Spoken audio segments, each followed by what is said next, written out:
Chapter 3. The meeting took place after dinner, once the fires were fed and the meadow settled into evening. They spoke about last winter first, because none of them had forgotten it. They remembered the cold that came early and stayed too long, the nights when the animals grew weak despite careful feeding, the decision to bring them into the cottage just to keep them alive. Goats tied near the hearth, rabbits stacked in makeshift pens, the smell that never left, the sickness that followed. They survived, but only barely. They agreed it could not happen again. Elizabeth said they needed another shelter. A real one. Space for animals. Space for people who might arrive. Something built to hold heat and last through winter. Larissa agreed immediately. If they were going to do it, it had to be dug into the earth. Covered in wood, straw, and clay. 2 fireplaces for warmth, a 4th root cellar for storage. They planned 4 rooms. A large kitchen with a clay and stone fireplace for cooking and heat. A root cellar. 1 shared sleeping space, and a stable for the animals. It would not smell good, but it would be warm, and it would work. They divided the labor without argument. Larissa would chop and haul the wood. Charlotte, Elizabeth, and Gita would dig. Miriam would continue food storage and clothing, but she would also cut straw for the clay mixture. No one was released from their daily work. This would all be done on top of everything else. The digging began the next morning. They started with the kitchen, carving a massive rectangle into the earth. 20 feet long, 10 feet wide, 10 feet deep. The work was slow and punishing. Their hands blistered, their backs screamed. Still, they dug. They carved stairs into the soil and lined them with smooth stones from the riverbed, sealed in clay. Shelves were cut into the walls. 3 additional doorways were measured and started. The fireplace was built directly into the far wall before anything was sealed. When the structure stood open and raw, they coated the walls with a thick mixture of clay and ash.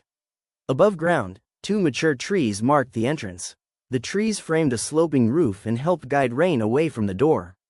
Strong branches and split logs were layered against the walls, then covered with clay and straw and left to set. It took 5 days to complete that single room. By the 4th day, they wanted to stop. The work felt endless. Elizabeth reminded them why they were doing it. Of animals warm through winter. Of sleep without hooves and claws nearby. Of having more than one shelter if the meadow turned cruel again. They finished the room on the 5th day. By then, the dogs were rarely far from them. They had stopped calling them 1 and 2. Someone had started calling them Night, Day, and Trouble, and the names stuck.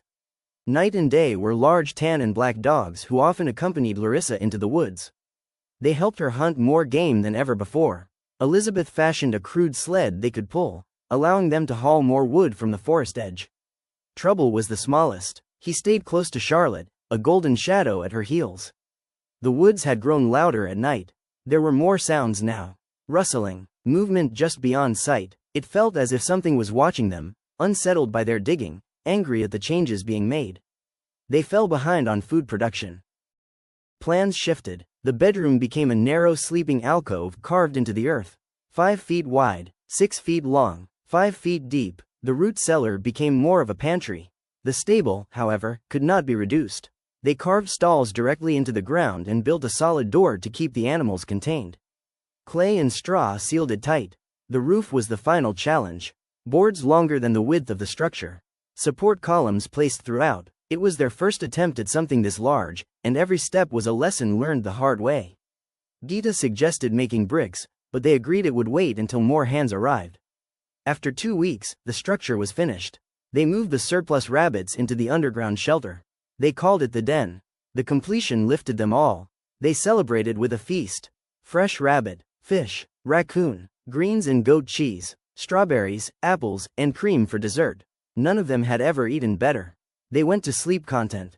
Then the screaming began. They woke to howling and terror.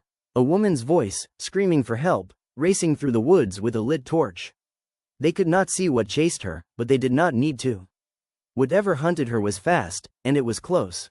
Gita shouted and ran for the door, calling for the woman to come to the meadow. Elizabeth tackled her before she could reach the edge. The breath was knocked from Gita's chest. Larissa followed, weapons in hand, a knife and a long spear ready. Elizabeth begged her to be quiet. Said the woman might lead the creature straight to them. Said the meadow was not safe if they drew attention. Gita fought wildly. All she could think of was the night she spent alone in the woods. She could not leave someone out there. She could not. She saw Larissa's boots just before the blow landed. A muttered apology followed as darkness took her. Gita dreamed of screams and claws and teeth, of darkness closing in. No one slept that night. The screams carried on for hours, growing weaker, as if the creature were using the woman's voice to taunt them, daring them to come into the woods. Eventually, the screams stopped. They huddled near the fire with weapons drawn. No one slept, except Gita.